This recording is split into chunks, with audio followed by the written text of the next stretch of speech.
腰突之后，天天练死虫式、鸟狗式，恢复真的会更快吗？很多人一看到腰椎间盘突出，第一反应就是赶紧练核心、死虫、鸟狗、平板支撑，甚至觉得腹部、腰部越练越酸，练到抖、练到抽搐，腰椎就会更稳定。但是问题是，这些看起来很专业的训练，真的优于普通训练吗？那么今天我们来看一下一篇发表在英国运动医学杂志的系统综述和 MET 分析，汇总了861人具有腰突患者。他给出的答案可能和我们想象的不一样，核心训练是有用，但恢复会不会更快？答案是不一定。为什么这么说？我们应该怎么做？那么让我们一起来看一下这篇研究到底讲了什么。这篇研究一共纳入了16项临床试验，有861人腰突患者参与，其中7项研究观察是没有经历过手术的患者，另外9项是观察腰椎手术后的患者。这里有一个非常重要的前提，研究对象不只是核磁共振上面显示有突出或膨出的，他们主要是针对腰椎间盘突出同时伴有腿部放射性疼痛症状的人。研究者比较了运动控制训练，也就是我们常说的核心稳定训练，与普通的渐进性训练以及 TNF 电疗或者是低干预不运动各种方案之间的差异。所以他研究的成果到底是怎么样的？首先先看左边，核心稳定训练跟 TENS 电流相比，结果是这样的，核心训练在短期的疼痛方面平均可以多改善 28.85 分，这里用的是100分疼痛量表，负号代表疼痛下降的更多。那在 95% 的执行区间内，大概是-40到-17.66，这个数字确实看起来很亮眼。更准确的说，核心训练比单纯的躺在床上接受电疗更有效。那我们再看右边，这种核心的训练跟普通的渐进式训练相比，研究并没有证明核心训练在短期内比普通的训练能有更好的改善成果。中期疼痛大概是 7.3 分，长期大概是 8.2 分。虽然说好了那么一点点，但是在100分的这样一个计量表，它只有差距15分的时候才会达到一个差异阈值，所以说这个 7.3 分和 8.2 分有可能会在一个误差的范围内。所以说总体来看，统计上有一点差异，但是对于患者来说，体感是不明显的。所以这一页真正的结论是核心训练有用，可能比单纯的电流强，但是并没有证明它是比我们普通的竞技式训练效果更好。那么我们应该怎么做呢？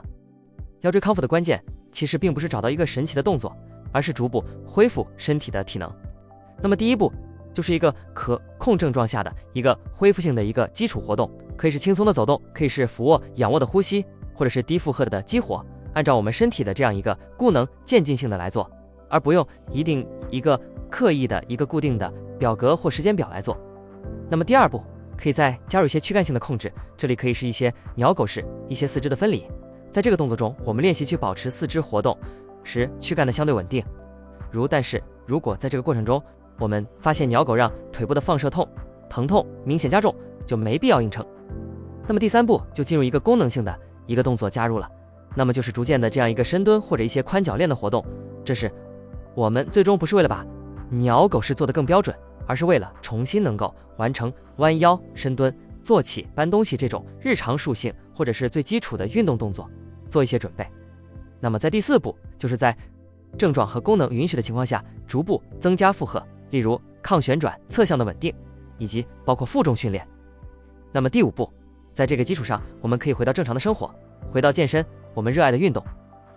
这里要声明一点，这个我们并不是机械的按照固定的周数来执行，而是根据疼痛、麻木、放射性疼痛的情况，如果没有疼痛没有不适，我们就继续往前进阶，如果有疼痛或不适，我们就回退一步。这并不是一个固定按周数机械执行的时间表。核心训练只是康复中的一个工具，我们不能把突出物练回去，但是它可以慢慢的吸收过去。我们能够通过这些训练，我们的身体慢慢的恢复了一个正常的可以运动的可以正常生活的状态。最后腰突恢复记住3句话：第一，主动康复比长期的更合理，但是这里主动的康复并不是只忍着疼痛猛烈，而是在可承受的范围内逐步的进行活动。第二是核心训练，但是它不是唯一的答案，而是我们一个进阶性训练的过程中的一步。3，从鸟狗可以练，但是走路、深蹲、髋铰链、负重训练同样是康复的重要组成部分。第3，判断恢复好不好，要看疼痛、腿部麻木和腿部肌肉肌力和工作生活状态，而不是仅仅盯着核磁共振。影像没有完全恢复正常但是身体功能恢复正常的情况下，影像没有完全恢复正常，但是身体功能恢复正常，这种情况是非常常见的。但是有一个安全边际要一定谨记，如果有进行性的脚背无力、足下垂、会阴麻木、排尿便血异常，一定要尽快就医，而不是自己在这里进行康复练习。那么下一期我们具体讲讲腰椎、腰突恢复时动作可以做到什么程度可以继续，什么程度必须停止。欢迎大家点赞关注，这里是樊9舵情报局。